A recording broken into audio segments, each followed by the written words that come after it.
Assalamualaikum warahmatullahi wabarakatuh. Oke, untuk mata kuliah Pakan dan Nutrisi Ruminansia di pertemuan ke-6 dan 7, ya, saya akan membahasnya dalam satu video yang sama, dan pokok bahasan atau subpokok bahasan yang akan saya jelaskan adalah tentang fermentasi karbohidrat dan protein serta lemak gitu ya. Namun mungkin tidak akan terlalu panjang saya berikan penjelasan karena nanti adik-adik bisa juga membacanya sendiri ya, baik dari materi yang telah saya berikan atau dari sumber bacaan lainnya yang adik-adik bisa cari sendiri gitu ya, entah itu dari buku, e-book, atau misalnya kalau adik-adik punya buku tentang pakan dan nutrisi ruminansia, silahkan. Kemudian googling juga di internet, silahkan gitu ya, tentunya dengan sumber-sumber yang terpercaya.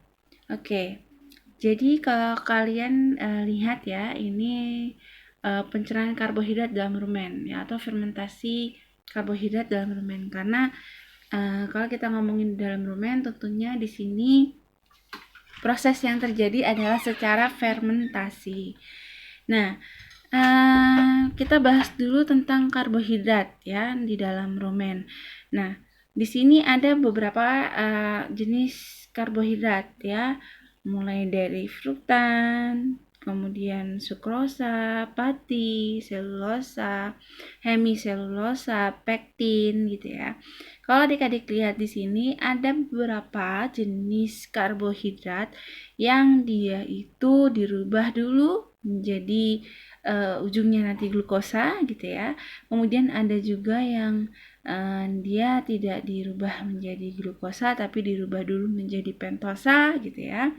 Kemudian nanti keseluruhannya itu ya, karbohidrat akan dirubah menjadi pirufat ya. Nah, si pirufat ini nantinya lah yang akan dirubah menjadi VFA atau volatile fatty acid ya, seperti asetat, butirat, propionat, dan juga gas metan. Oke, kita bahas ya satu persatu.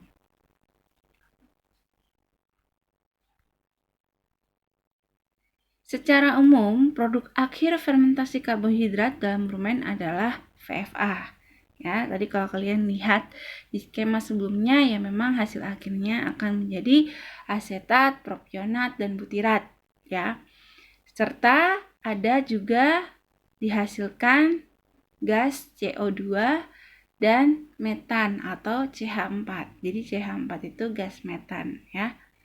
Nah, selama proses konversi karbohidrat menjadi VFA akan terbentuk ATP. Jadi, selama proses perubahan tadi tuh dari bermacam-macam karbohidrat menjadi VFA itu dalam prosesnya dia akan menghasilkan energi ya dalam bentuk ATP. Yang akan digunakan energi tersebut untuk mikroba dia bertumbuh ya, dan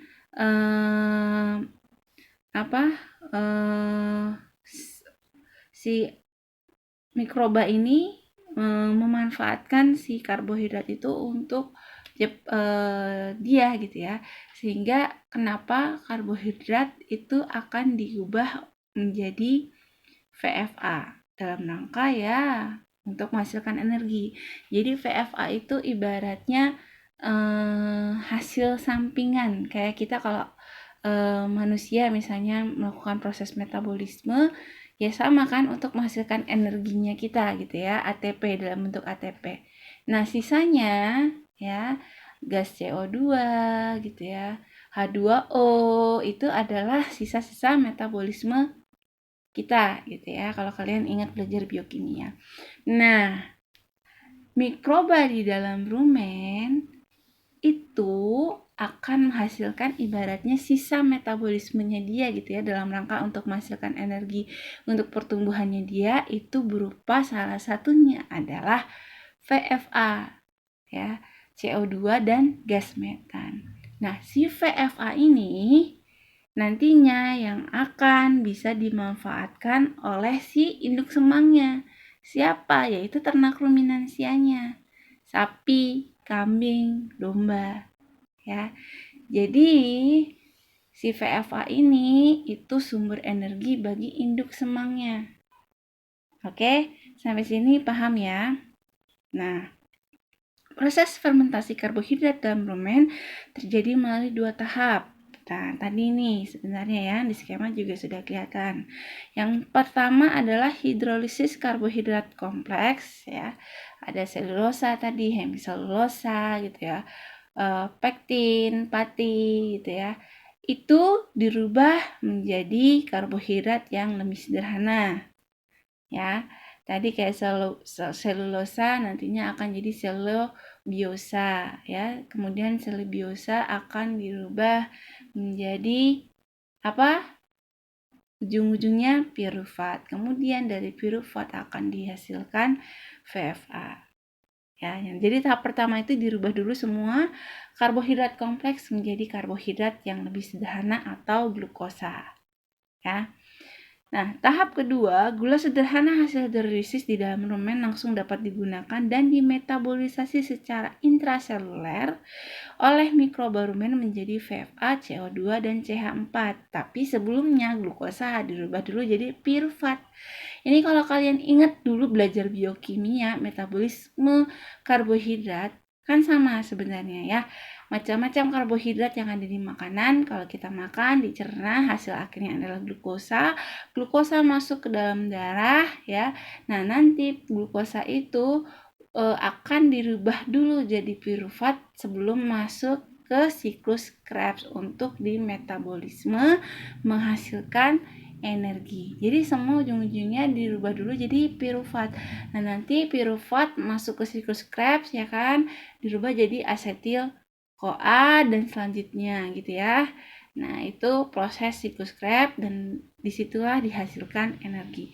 Nah, ini sama ya. Nah, ini sama. Nanti si gula itu ya, gula-gula sederhana hasil hidrolisis ya akan dimetabolisasi ya si mikroba rumen. Jadi mikroba rumen itu ibaratnya kayak sel ya. Sel pada tubuh kita nih ya, kalau kalian kemarin ingat belajar biokimia, selnya ya kan mikroba juga sel kan. Nah, tapi yang melakukan proses metabolisme gitu ya di dalam rumen itu ya si mikroba ini ya. Jadi si karbohidrat yang sederhana masuk nih ya intraseluler ya di dalam tubuh mikroba rumen gitu ya. Itu kemudian akan dirubah menghasilkan VFA, CO2, CH4 dan juga energi. Energinya dalam bentuk ATP dipakai untuk pertumbuhannya si mikroba, sedangkan si VFA, CO2 dan CH4 ini dikeluarkan ibaratnya gitu ya. Dikeluarkan hasil sisa-sisa metabolisme si mikroba rumen ya.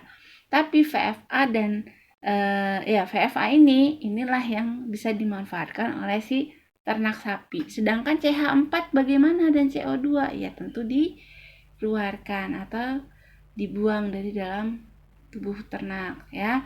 CH4 gas metan melalui fesesnya, urinnya gitu ya. Nah, ini penjelasan tahap satunya ya, tadi yang di skema sebelumnya. Hidrolisis dilakukan oleh enzim-enzim yang dihasilkan mikroba rumen ya, jelas. Biasanya ini pencernaan fermentatif itu ya memang bantuan bakteri, tapi bakteri yang bisa menghasilkan enzim-enzim yang mencerna zat-zat tertentu gitu ya. Nah, selulosa ini dikomposisi menjadi selubiosa tadi ya, karena selubiosa itu adalah hasil hidrolisis selulosa yang terdiri dari 2 molekul glukosa ya. Nah, nanti selubiosa ya kan, nah dirubah menjadi glukosa. Pati diubah menjadi maltosa dan isomaltosa, kemudian baru menjadi glukosa. Nah, kemudian tahap kedua, 90% VFA yang dihasilkan oleh fermentasi melalui dinding rumen dan akan digunakan sebagai sumber energi bagi induk semang. Ini juga sudah disampaikan ya. Sedangkan CO2 dan CH4 dikeluarkan dengan jalan eruktasi, absorpsi, dan pernafasan melalui paru-paru. Prinsipnya sama, kalau ingat ya, kita belajar metabolisme, kemudian dulu pernah di biokimia, sebenarnya ini sudah sangat terperinci juga. Nah, bedanya ini kita ngomonginnya ini ada kaitannya dengan ada keterlibatannya si mikroba ya, dan prosesnya ini terjadinya di dalam rumen. Mikroba ini perannya kayak sel dalam tubuh aja gitu loh. Ya, maksudnya itu. Nah, laju absorpsi VFA dipengaruhi oleh pH rumen dan panjang rantai asam lemak. Kalau pH-nya kurang dari 6, maka laju absorpsi meningkat. Makin panjang rantai, laju absorpsi meningkat, gitu ya. Asam asetat dan propionat diabsorpsi melalui dinding rumen tanpa mengalami perubahan. Jadi langsung tuh, ya. Begitu dihasilkan dari hasil sisa metabolisme si mikroba rumen, ya, si VFA tadi adalah asetat, propionat, dan butirat. Nah, asetat si propionat ini diserap ya melalui dinding rumen, papillae rumen ya. Itu langsung dalam bentuk asetat dan propionat. Tapi kalau asam butirat itu nggak bisa langsung diserap. Dia harus dirubah dulu menjadi beta hidroksibutirat. Ya, asam beta hidroksibutirat atau beta hidroksibutiric acid BHBA ya. Nah, asam asetat dan BHBA ini melewati hati menuju organ-organ serta jaringan-jaringan lewat sirkulasi darah. Ya, sama kan prinsipnya, pasti ya semua dibawa melalui sistem sirkulasi gitu ya, diangkut ya oleh darah gitu.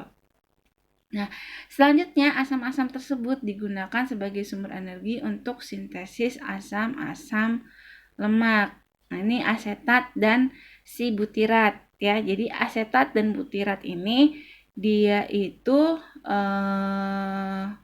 prekursor atau bahan bakunya asam-asam lemak ya. Ingat, asetat dan butirat. Makanya kenapa yang mempengaruhi nanti ya, kalau kalian mungkin sudah belajar di ilmu ternak perah, mungkin saya rasa kayaknya harusnya sudah dijelaskan juga bahwa yang menjadi bahan baku lemak susu itu adalah asetat. Makanya kenapa hijauan itu ya, hijauan itu kan karbohidrat selulosa itu banyak menghasilkan asetat. Nah, itu tujuannya kalau ternak perah dikasih hijauan segar ya lebih banyak, itu tujuannya kan supaya nanti lemak susu juga bisa terbentuk gitu ya, karena susu itu biasanya yang dikejar itu lemaknya ya kan, untuk proses pembuatan lemak. Biasanya lemak itu kan kalau lemak tinggi biasanya proteinnya juga tinggi ya, karena kan lemak biasanya berikatan dengan protein ya. Nah, itu misalnya untuk proses pembuatan susu pasteurisasi kan semakin tinggi lemak semakin enak susunya gitu ya. Kemudian keju juga, karena kalau misalnya lemak tinggi biasanya proteinnya juga tinggi ya. Karena keju itu kan adalah protein kan, ya nggak sih? Protein yang digumpalkan sebenarnya. Nah, itu jadi susu ternak perah itu ya, itu biasanya seringnya dikasih hijauan segar, tujuannya sebenarnya salah satunya ini gitu. Nah, dalam hati, nah ini kalau ini ngomonginnya asam propionat, tadi asetat dan butirat. Asetat butirat dirubah jadi asam-asam lemak. Nah, kalau propionat ini diubahnya menjadi glukosa. Nah, glukosa inilah yang kemudian nantinya akan digunakan oleh ternak ruminansia sebagai sumber energi. Jadi sebenarnya tetap ujung-ujungnya itu sumber energinya itu energinya yang dipakai oleh si ternak ruminansia itu memang dalam bentuk tetap nantinya glukosa gitu ya. Glukosa kemudian dirubah jadi pirufat, masuk ke siklus Krebs ya kan, menghasilkan energi. Nah, tapi glukosanya itu harus atau diperolehnya dari mana? Diperolehnya ya dari si VFA tadi, apa? Yaitu propionat. Nah, glukosa yang tersisa masuk peredaran darah Kemudian diedarkan ke jaringan-jaringan untuk digunakan sebagai sumber energi. Itu tadi sudah ya. Untuk mereduksi enzim NADPH dalam sintesis glikogen. Nah, ini kalau misalnya ada glukosa yang berlebih itu disimpan dalam bentuk glikogen di hati, ya kan? Kemudian di jaringan otot, ya. Ini balik lagi sebenarnya sudah pernah kita pelajari di biokimia, ya. Mau kita ngomongin metabolisme. Jadi sebenarnya prinsipnya itu sama. Tapi apa yang membedakan? Yang membedakan adalah adanya peran si mikroorganisme.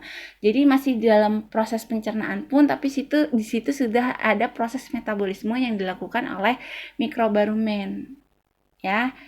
Jadi kita ngomongin metabolisme yang di dalam rumen, dan sebenarnya ini adalah masih proses pencernaan di ternak ruminansia.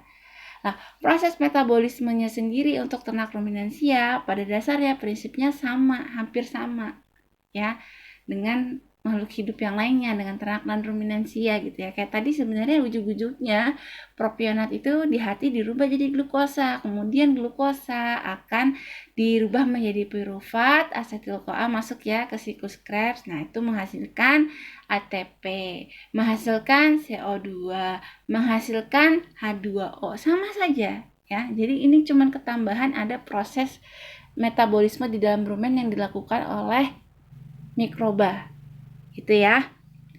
Nah, sumber glukosa darah yang lain berasal dari sintesis endogenus bahan-bahan glukogenik dan gliserol. Ingat, memang bisa glukosa itu dihasilkan dari bahan-bahan selain karbohidrat.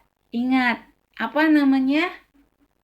Gluconeogenesis. Balik lagi tuh, makanya saya bilang penting kita harus puasai biokimia gitu ya di proses metabolisme, karena ini nanti sambung menyambung menjadi satu.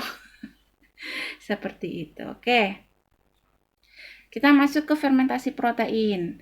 Nah, sumber protein bagi ternak ruminansia ada dari protein yang lolos degradasi mikroba rumen, ada juga dari mikroba sendiri ya, karena mikroba, bakteri, protozoa gitu ya, itu fungi itu kan makhluk hidup, sel. Ingat, sel, penyusun tubuh sel makhluk hidup adalah protein. Beda dengan tanaman atau tumbuhan. Penyusun struktur tubuhnya adalah karbohidrat kalau tanaman atau tumbuhan.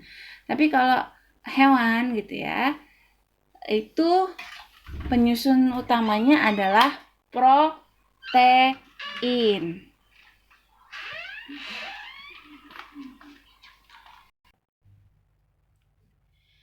Oke. Nah, protein tadi ada yang dari degradasi mikroba rumen ya. Jadi balik lagi, penyusun struktur tubuh hewan gitu ya, itu adalah protein. Makanya si mikroba rumen itu bisa jadi sumber protein bagi ternak ruminansia itu sendiri. Karena kan yang namanya mikroba di dalam rumen nggak mungkin diem aja kan di situ. Dia kan pasti ikut terbawa ya ke saluran pencernaan berikutnya. Sampailah dia kemudian di usus. Di mana di usus protein atau si mikroba rumen ini akan dicerna. Makanya si mikroba rumen itu sendiri akan bisa menjadi sumber protein bagi ternak ruminansia. Nah, protein kasar ini kan terdiri dari protein murni dan nitrogen bukan protein atau NPN seperti amida, amina, dan urea. Jadi kalau kita ngomongin protein kasar, mungkin adik-adik juga sudah pernah belajar ilmu bahan pakan gitu ya, bahwa yang namanya protein kasar, kenapa disebutnya kasar? Karena dalam perhitungannya yang dianggap sebagai protein kasar itu adalah segala yang mengandung unsur N. Meskipun dia bukan protein, kayak contoh tadi amida, amina, urea, tapi dia akan terhitung sebagai protein juga, karena yang dihitung itu adalah segala yang mengandung N. protein itu kan juga mengandung N, makanya disebutnya kasar. Kalau hanya protein, bukan nitrogen bukan protein atau NPN, itu kita sebutnya protein murni. Jadi benar-benar hanya dari unsur protein tanpa dari unsur-unsur lain yang mengandung senyawa N, ya. Ingat itu. Nah, proporsi protein murni 60-80% dari total nitrogen tanaman dengan NPN terlarut 14-34% dan sedikit kandungan yang terikat pada lignin. Ya. Oke, nih. Jadi kalau kita lihat ini ada urea NPN ya, dirubah di dalam rumen itu menjadi amonia. Amonia ini kemudian dimanfaatkan untuk pertumbuhan protein mikroba. Jadi mikroba di dalam rumen itu nggak cuma hanya memanfaatkan si VFA aja, tapi dia juga mampu memanfaatkan si NH3 untuk pertumbuhannya dia. Tapi syaratnya protein mikroba itu bisa memanfaatkan amonia, itu dia juga harus punya energi dulu. Dari mana? Dari si VFA itu. Makanya perlu seimbang antara pemberian karbohidrat dengan protein. Ya, supaya apa? Supaya si protein mikroba ini bisa memanfaatkan amonia tadi. Ya. Nah, kemudian protein mikroba masuk sampai ke usus, dicernalah dia ya oleh secara hidrolisis ya. Secara enzimatis ya oleh enzim protease gitu ya. Nah, sedangkan protein, nah nih ya, protein, jadi protein murni nih ya. Dia bisa saja ada yang langsung menembus usus, artinya di dalam rumen dia tidak dirubah menjadi apapun gitu ya. Lewat kemudian langsung menuju usus. Nah, kemudian protein ini dicerna di usus gitu ya.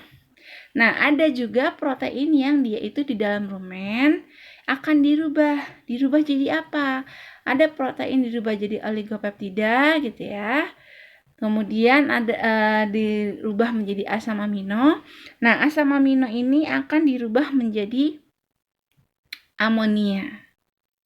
Ya, ada juga yang tidak dirubah menjadi amonia gitu ya, menjadi asam ketoh, kemudian dirubah menjadi VFA. Ya, dan VFA-nya ini akan dimanfaatkan oleh protein mikroba. Tapi hampir sebagian besar protein itu ya kalau di dalam rumen itu akan dirubah menjadi amonia. Nah, ini ya. Protein dalam rumen mengalami hidrolisa menjadi oligopeptida oleh enzim proteolitik yang dihasilkan oleh mikrobia. Sebagian mikrobia dapat memanfaatkan oligopeptida untuk membentuk protein tubuhnya. Jadi dimanfaatkan tuh oligopeptida, bisa dimanfaatkan oleh mikroba rumen untuk membentuk protein tubuhnya. Sebagian lagi dihidrolisa lebih lanjut menjadi asam amino. Nah, kebanyakan mikrobia rumen tidak dapat memanfaatkan asam amino secara langsung. Ya, karena dia nggak punya sistem transport untuk mengangkut asam amino dalam tubuhnya, terutama si bakteri. Nah, kurang lebih 82% mikrobia rumen dapat menggunakan N-amonia. Karenanya mereka lebih suka merombak asam amino menjadi amonia. Ya. Jadi kebanyakan asam amino ini akan dirubah jadi amonia tadi. Nah, jenis bakteri yang aktif pada proteolisis adalah salah satunya Bacteroides ruminicola ya. Kemudian asam amino akan mengalami deaminasi menjadi NH3 atau amonia, asam alfa keto, dan CO2 dengan jenis bakteri yang aktif adalah Megasphaerae dan Eibacterium dan Streptococcus.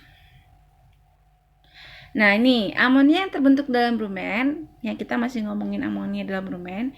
Tadi kan sebagian digunakan oleh mikroba untuk membentuk protein tubuhnya, sebagian lagi, jadi nggak semua amonia yang dihasilkan dari perombakan asam amino di dalam rumen itu dipakai untuk membentuk protein tubuh mikroba. Tapi ada juga sebagian ya yang kemudian nih diserap lagi nih ke dinding rumen, kemudian melalui sirkulasi darah tentunya ya, dibawa ke hati dan diubah menjadi urea lagi. Nah, kemudian urea yang dibentuk dalam hati tadi itu masuk lagi ke dalam rumen. Lewat mana? Lewat saliva. Ya. Jadi si urea kan tadi dirubah dari jadi apa di hati tuh.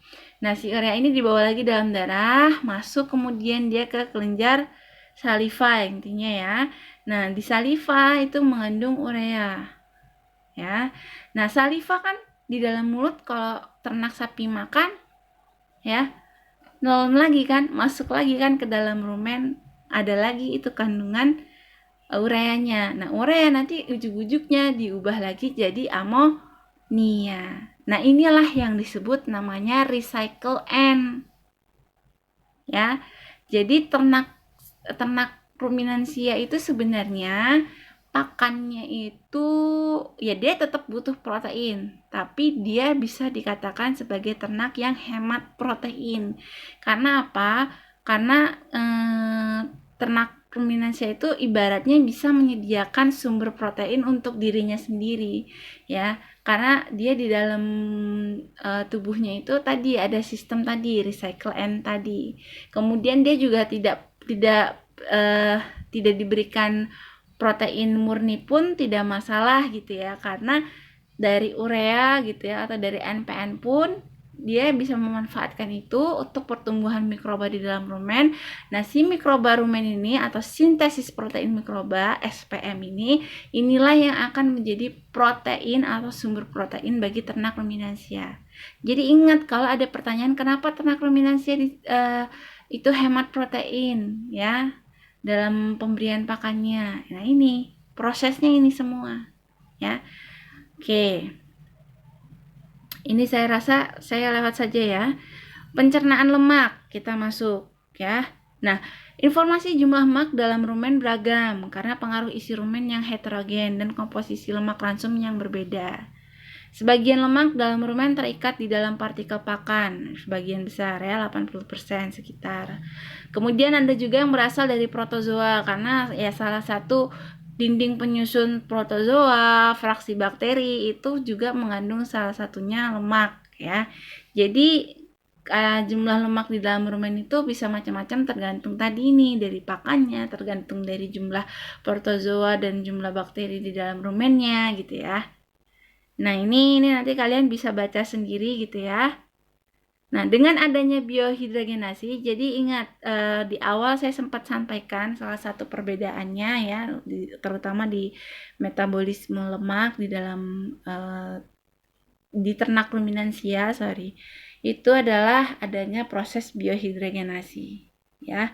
Nah, biohidrogenasi ini akan merubah asam lemak tidak jenuh oleh bakteri rumen, maka asam lemak yang paling tinggi adalah asam lemak stearat. Ya. Nah, nih. Jadi lemak pakan ya, mau yang jenuh, mau yang enggak jenuh ya. Semuanya ini ya. Itu ujung-ujungnya akan jadi asam lemak stearat. Ya, ujung-ujungnya akan jadi lemak stearat ya. Nah, ada dua proses penting nih yang terjadi terhadap lemak di dalam rumen, yaitu lipolisis dan hidrogenasi asam lemak tidak jenuh ya. Sumber enzim hidrolisis belum jelas. Ada yang berpendapat bahwa lipolisis adalah proses mikrobial, jadi dilakukan oleh enzim yang dihasilkan oleh mikroba di dalam rumen. Kemudian ada juga yang mendapat lipolisis dari asam-asam lemak yang teresterifikasi terjadi secara ekstraseluler, artinya bukan dilakukan oleh si mikroba. Dan lipase yang terdapat di dalam hijauan sendiri mampu menghidrolisis di dalam rumen. Jadi karena di dalam hijauan itu terdapat enzim lipase yang dia itu mampu menghidrolisis lemak dalam hijauan di dalam rumen. Jadi ada dua pendapat. Ada yang mengatakan bahwa ini karena adanya enzim lipase yang berasal dari mikroba. Ada juga yang menganggap bahwa ini adalah proses yang terjadi secara ekstraseluler, berarti tidak dilakukan oleh mikroba gitu ya. Namun terjadinya karena enzim lipase yang memang sudah ada di dalam hijauan itu sendiri. Nah, hidrolisis senyawa ester merupakan prasyarat. Mekanisme biohidrogenasi merupakan hal yang kompleks, ya, rumit ya sebenarnya, ya. Produk akhir biohidrogenasi di dalam digesta adalah asam-asam lemak tidak teresterifikasi, artinya asam lemak jenuh. Makanya kenapa segala macam bentuk lemak ya, kalau di dalam rumen itu pasti mengalami yang namanya biohidrogenasi dan akan menghasilkan asam lemak jenuh ya, asam-asam lemak yang tidak teresterifikasi. Makanya, nah ini ya, ini yang kenapa kalau misalnya orang tua, kalau misalnya kolesterol gitu ya, itu untuk kesehatan jantung segala macam, itu lebih baik tidak makan daging merah ya. Tekanan darah tinggi, stroke gitu kan. Itu lebih baik tidak makan daging merah. Karena apa? Karena asam lemaknya sudah pasti asam lemak jenuh. Ya, asam lemak yang ibarat itu jahat gitu ya. Karena kalau asam lemak jenuh ya tadi kan tidak teresterifikasi. Itu kalau misalnya banyak gitu ya di dalam tubuh dikonsumsi banyak, itu nanti dia ibaratnya tuh di dalam saluran darah, pembuluh darah, kan lama-lama dia nempel di dinding pembuluh darah ya, numpuk. Nah, terus kemudian terjadi penyumbatan, ya kan, pecah pembuluh darah, kemudian stroke, nah itu kayak gitu-gitu ya. Itu karena memang tinggi asam lemak jenuhnya. Ya tadi karena adanya proses biohidrogenasi. Oke, saya rasa itu cukup ya. Kemudian ini sintesis protein mikroba juga sebenarnya tadi sudah sebagian diceritakan ketika di proses fermentasi protein gitu ya. Kalian bisa baca sendiri nantinya. Kemudian tugas terakhir dari saya nanti akan ada kuis lagi ya. Kita kuis aja. Nanti akan saya berikan linknya. Oke? Sekian. Terima kasih. Kalau ada salah-salah kata mohon maaf. Wassalamualaikum warahmatullahi wabarakatuh.